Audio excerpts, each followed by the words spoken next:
Salvador to require passports when entering that country, even for people from neighboring countries. The country is also banning people from several countries hard hit by COVID-19, like Iran, China, Italy, and South Korea. Salvadorians coming from those countries will be quarantined for 30 days. So far, El Salvador is coronavirus free. Earlier tonight on Fox 11, we had Dr. Drew and special guest Dr. Oz on our nightly 7 o'clock show about the coronavirus. They disagreed a bit over how bad this coronavirus outbreak could get. Dr. Fauci, he's spoken about this issue several times today. They're expecting up to 60% of the U.S. population to be infected, like Tom Hanks is, within a year. And the only real chance of slowing that down is to do social isolation right now. That could be something like 70 million people, Dr. Drew. I know you don't think that this is a reality. I can't abide by that number. I mean, Mehmet, why haven't we gone from 24 million flu patients to 100 million flu patients? Why haven't we exploded with flu? We only have 1,100 cases. Now, we got to stop this. I'm all on board. But I don't see 60% of the population in our future. In fact, I see this thing ending quickly. Well, unfortunately, I disagree. We've got an infection rate with the traditional flu, the seasonal flu, of 2 people getting infected for every 1 person who knows they're sick.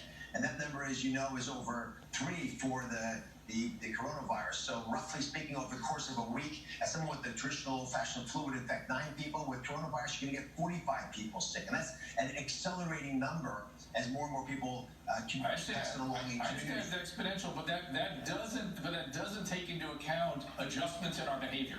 We are changing our behavior dramatically in response to this thing. And let's talk about that's the hope. But one of those major steps is to really be aggressive in shutting down universities, schools, travel.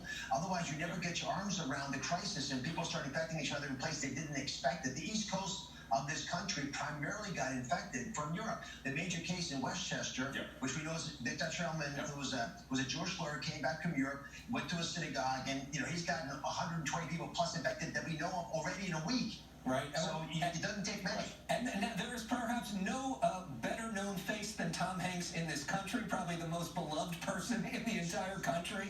And now word that he has coronavirus. He's in Australia. What should he expect, Dr. Oz, in terms of what the world's going to look like for him over the next couple weeks? Well, from what we appreciate about coronavirus, he should personally be fine. Although he's over the age of 60, he doesn't have a lot of comorbidities. And most folks, if you look at the data, not just from China, but South Korea, which is hopefully a better comparison to this country, he should do fine. But, he's not going to be able to travel much. He'll be sick for 2 weeks. If he has complications, it'll be more like 4 weeks. And he'll get better. Dr. Oz will be back with Dr. Drew and myself tomorrow night at 7 p.m. Look for our special broadcast every weeknight here on Fox 11 and live